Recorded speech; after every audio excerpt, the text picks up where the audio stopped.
अष्टावक्र गीता उपदेश संख्या AG 57। अष्टावक्र गीता किसी धर्म ग्रंथ की परिभाषा में बंधी हुई पुस्तक नहीं है, बल्कि यह धर्म और आस्था से भी परे जाकर आत्मा की सच्चाई को उजागर करने वाली वाणी है। इसमें ना किसी मूर्ति की पूजा का आग्रह, न किसी विचारधारा की भक्ति का बंधन।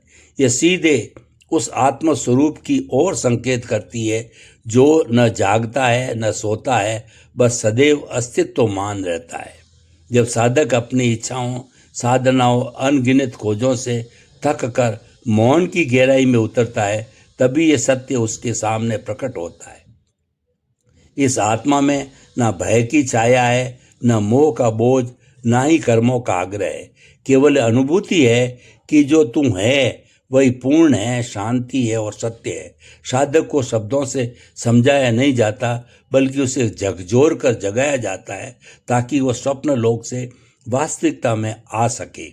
अष्टावक्र ने राजा जनक को समझाया कि आत्मा सदा अचल और अविचल रहती है। शरीर गति करता है, मन विचार बदलता है, पर आत्मा कभी कहीं नहीं जाती। जैसे आकाश के भीतर हवा, पानी या धूल स्वतंत्र रूप से घुलते हैं, वैसे ही सब कुछ आकाश में घटित होता है, पर आत्मा स्वयं अडोल बनी रहती है। आकाश को चाहे जितना देखो छूना संभव नहीं होता, उसी तरह आत्मा भी शरीर और मन की हलचलों से अछूती और अप्रभावित बनी रहती है। जब साधक यह पहचान लेता है कि वह वही अचल सत्ता है, तो निरंतर हर परिवर्तन की साक्षी है, तब उसके भीतर सहज स्थिरता जन्म लेती है। यह ठहराव किसी साधना या योग से अर्जित नहीं होता, बल्कि अपनी असली पहचान को समझने से प्रकट होता है। पहचान बदलते ही जीवन की दिशा भी बदल जाती है, और जो भीतर अडोल है वही बाहर के तूफानों में भी अचल बना रहता है। यही साक्षी भाव का अनुभव है, और इसी अवस्था में पहुंचा साधक मोक्ष के करीब होता है। अष्टावक्र आगे बताते हैं कि आत्मा का स्वभाव स्वयं प्रकाशमय है। वह अपनी ज्योति से जगमगाती है। उसे उजागर करने के लिए न सूर्य की आवश्यकता, न दीपक की रोशनी, न ही किसी मंत्र की ध्वनि। जैसे सूर्य अपनी ही आभा से जगत को आलोकित करता है, वैसे ही आत्मा भी अपने अस्तित्व मात्र से चेतना का संचार करती है। शरीर, मन और बुद्धि ये सब अपनी ऊर्जा आत्मा की ज्योति से ग्रहण करते हैं। जब साधक भीतर इस दिव्य आभा को पहचान लेता है, तब उसे बाहरी दीपक, गुरु या किसी सहारे की आवश्यकता नहीं रहती, क्योंकि यह प्रकाश किसी विचार या ज्ञान का नहीं, बल्कि प्रत्यक्ष अनुभव का होता है।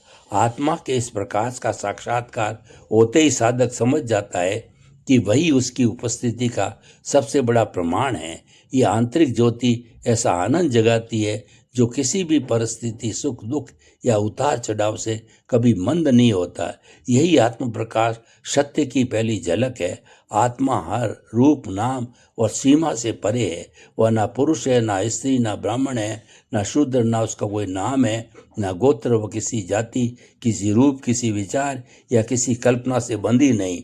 जब तक साधक किसी विशेष स्वरूप या पहचान से चिपका रहता है, तब वो आत्मा को जान पाना असंभव है।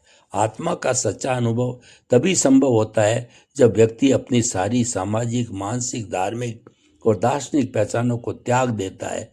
जो स्वयं को निराकार, निष्प्रपंच और अहंकार से मुक्त जान लेता है, वही आत्मा के सानिध्य में पहुंच जाता है।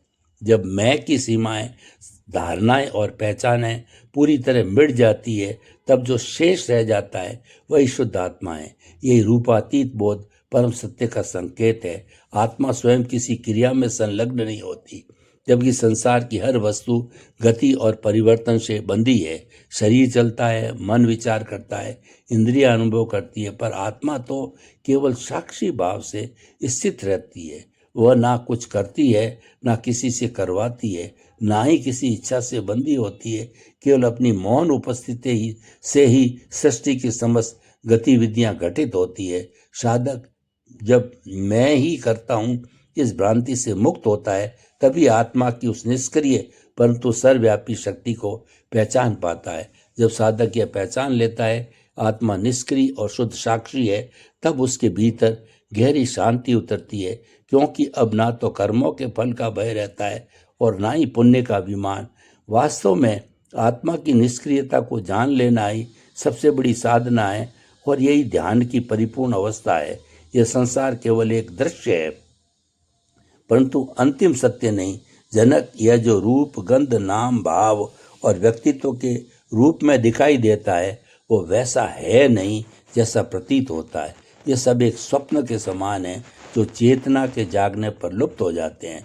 आत्मा के अनुभव से स्पष्ट हो जाता है कि संसार क्षण भंगुर, परिवर्तनशील और अंततः मिथ्या है। इसका अर्थ भागना नहीं, बल्कि उसका सही मूल्य समझना है। जब साधक भीतर टिक जाता है और आत्मस्वरूप में स्थिर हो जाता है, तब बाहरी दृश्य स्वप्नवत लगने लगते हैं और संसार से विरक्ति स्वाभाविक रूप से जन्म लेती है, उत्पन्न होती है, क्योंकि तब उसके वास्तविक स्वभाव की गहरी समझ मिलती है।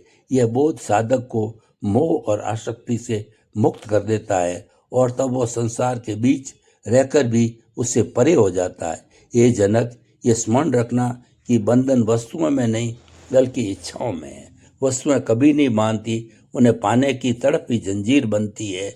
जब तक भीतर कुछ हासिल करने, कुछ दिखाने या कुछ सुरक्षित करने की झलक है, तब तक मन बंधा रहता है।